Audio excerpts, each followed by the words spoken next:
Katanya karena anyadapnya seorang Habib lebih mulia daripada orang berilmu 70 orang berilmu. Dia bodoh mengalahkan sarjana 70. Dia bodoh mengalahkan insinyur 70. Dia bodoh mengalahkan kiai 70. Dia bodoh mengalahkan orang-orang yang diberikan Allah pengetahuan. Dia rendah pangkatnya karena tidak punya ilmu, tapi katanya lebih mulia dari Pak Camat 70 camat. Dia rendah derajatnya, tetapi katanya dia lebih mulia dari bupati, dari gubernur, dari presiden. Makanya mulutnya mencaci siapapun karena dirinya merasa lebih baik dari orang lain karena datnya, padahal yang diakuinya itu hanya palsu belaka, bohong belaka. Ngaku cucu Nabi, ternyata bukan cucu Nabi. Ngaku cucu Nabi, ternyata bukan cucu Nabi. Marah-marah sama kita. Katanya tetap kami keluarga Nabi, turunan Nabi. Jangan jadi orang yang menghina keturunan Nabi. Kita tidak boleh menghina turunan Nabi. Tapi ente bukan keturunan Nabi. Buktinya di pustaka tidak ada, di DNA tidak terbukti. Lalu atas dasar apa kami menganggap Anda sebagai keturunan dari baginda Nabi besar Muhammad sallallahu alaihi wasallam?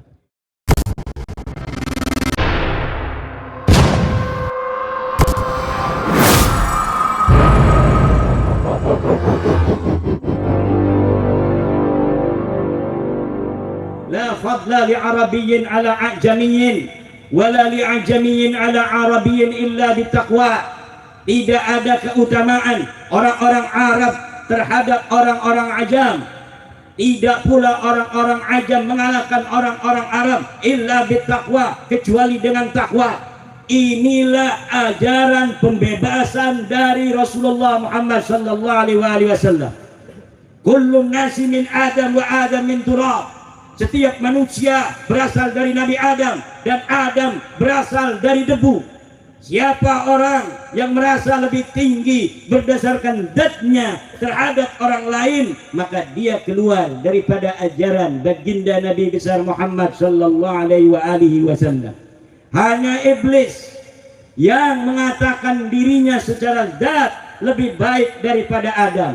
Orang pertama kali yang sombong terhadap zatnya, sombong terhadap takdir penciptaannya dari Allah adalah iblis.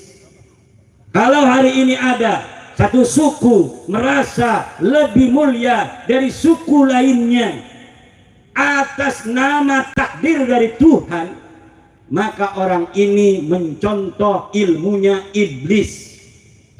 Karena kita terlahir dari suku Jawa, kita tidak memesan kepada Allah, betul? Kita jadi orang Sunda, tidak mesen dari Allah. Kita hidungnya mancung, tidak mesen dari Allah. Yang pesek apalagi. Kita rambutnya rintik, tidak mesen dari Allah. Kita rambutnya lurus, tidak mesen dari Allah. Tidak boleh orang yang rambutnya rintik merasa lebih baik daripada orang yang rambutnya lonjong.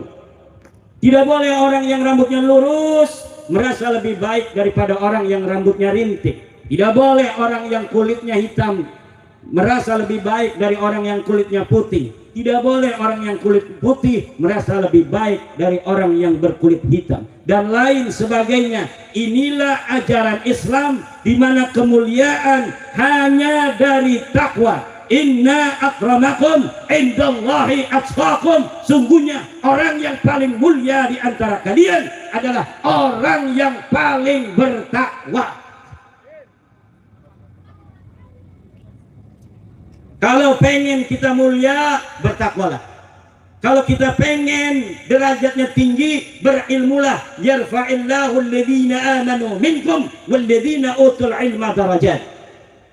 Allah akan angkat derajat orang-orang yang beriman di antara kalian dan orang-orang yang mempunyai ilmu beberapa derajat. Ini ada orang yang dia memotong ilmu pengetahuan. Katanya karena hanya zatnya seorang Habib lebih mulia daripada orang berilmu 70 orang berilmu. Dia bodoh mengalahkan sarjana 70. Dia bodoh mengalahkan insinyur 70. Dia bodoh mengalahkan kiai 70. Dia bodoh mengalahkan orang-orang yang diberikan Allah pengetahuan. Dia rendah pangkatnya karena tidak punya ilmu, tapi katanya lebih mulia dari Pak Camat 70 camat. Dia rendah derajatnya, tetapi katanya dia lebih mulia dari bupati, dari gubernur, dari presiden. Makanya mulutnya mencaci siapapun karena dirinya merasa lebih baik dari orang lain karena datnya, padahal yang diakuinya itu hanya palsu belaka, bohong belaka. Ngaku cucu Nabi, ternyata bukan cucu Nabi.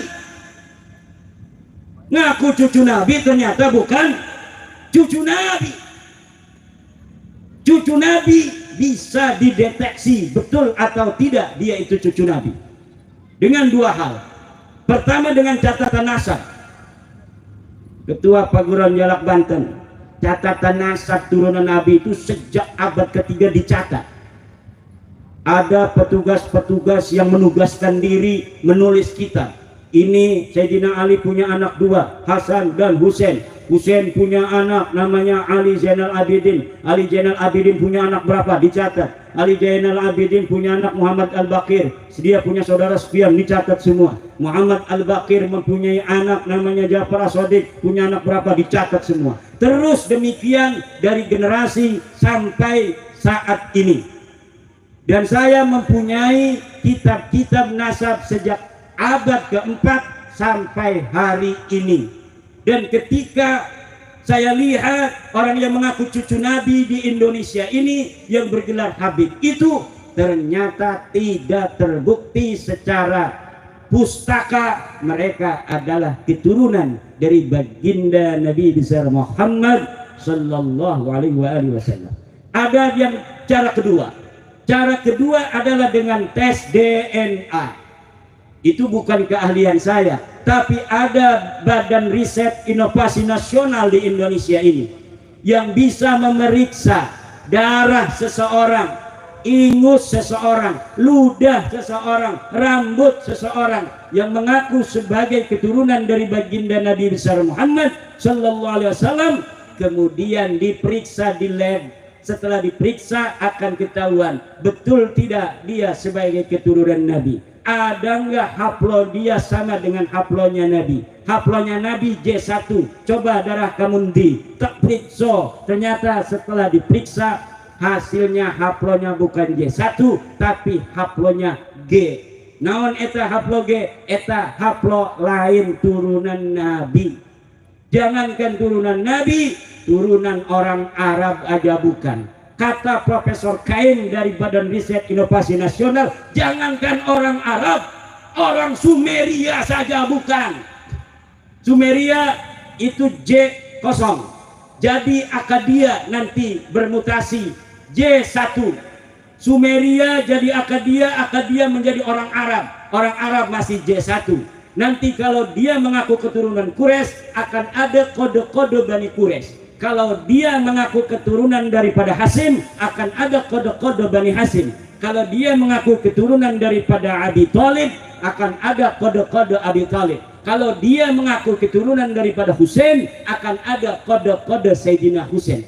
Dan setelah diperiksa mereka dari 5 orang Indonesia dari klan mereka yang sudah tes DNA, tidak ada haplo J1-nya, tidak ada kode genetik daripada keluarga Bani Quraisy, tidak ada kode genetik dari keluarga Bani Hashim, dari keluarga Bani Abi Thalib, dari keluarga Sayyidina Husain.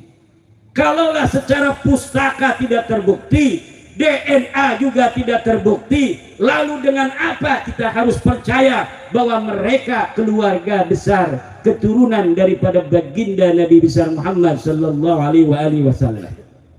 Marah-marah sama kita, katanya tetap kami keluarga Nabi, turunan Nabi. Jangan jadi orang yang menghina keturunan Nabi. Kita tidak boleh menghina turunan Nabi, tapi ente bukan keturunan Nabi. Buktinya di pustaka tidak ada, di DNA tidak terbukti. Lalu atas dasar apa kami menganggap Anda sebagai keturunan dari baginda Nabi besar Muhammad sallallahu alaihi wasallam?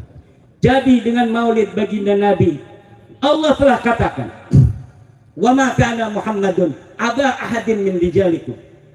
Tidak adalah Nabi Muhammad itu sebagai ayah dari lelaki kalian. Ayat ini mengandung tafsiran bahwa Nabi Muhammad yang pertama, tafsiran pertama, tidak mempunyai anak laki-laki. Laisa wa makana Muhammadun aba ahadin, bukanlah ayah dari laki-laki kalian, karena memang Nabi Muhammad tidak punya anak laki-laki. Tafsiran yang kedua, jangan panggil Nabi Muhammad hari ini dengan gelar-gelar kekeluargaan. Wahai kakekku, wahai ayahku. Tapi walakin Rasulullah, panggillah Nabi Muhammad dengan Rasulullah. Siti Aisyah aja istrinya manggil Rasulullah, ya Rasulullah.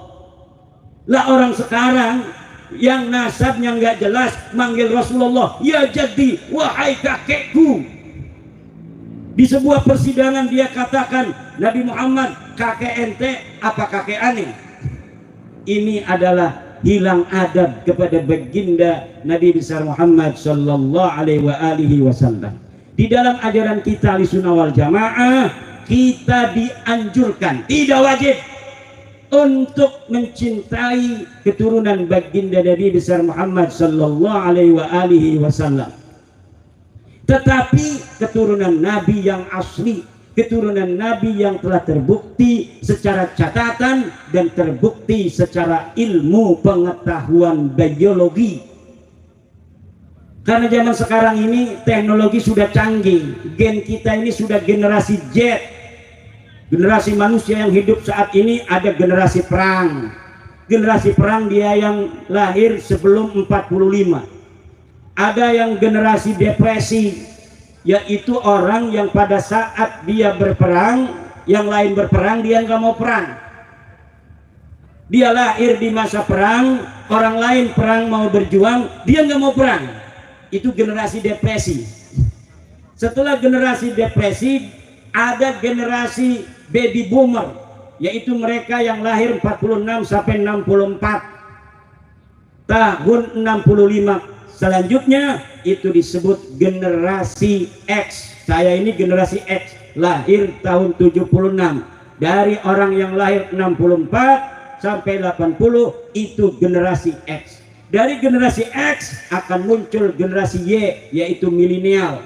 Setelah generasi milenial, sekarang ini generasi Z. Mereka yang lahir dari tahun 97 sampai 2012.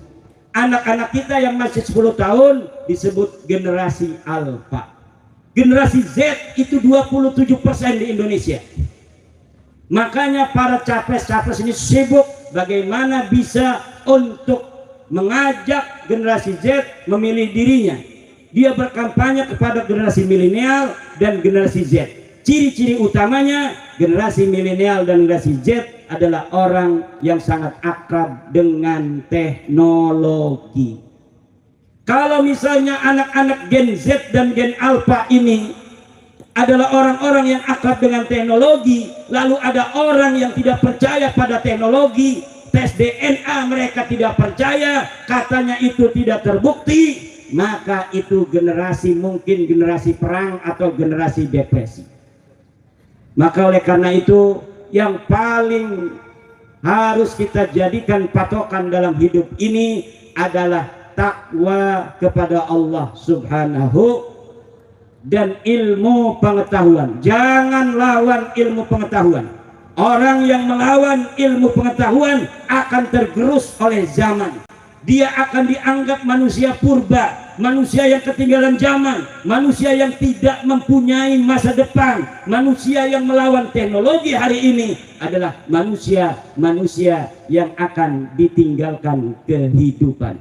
Wallahu huwal muwaffiqu ila aqwamit thoriq. Wassalamualaikum warahmatullahi wabarakatuh.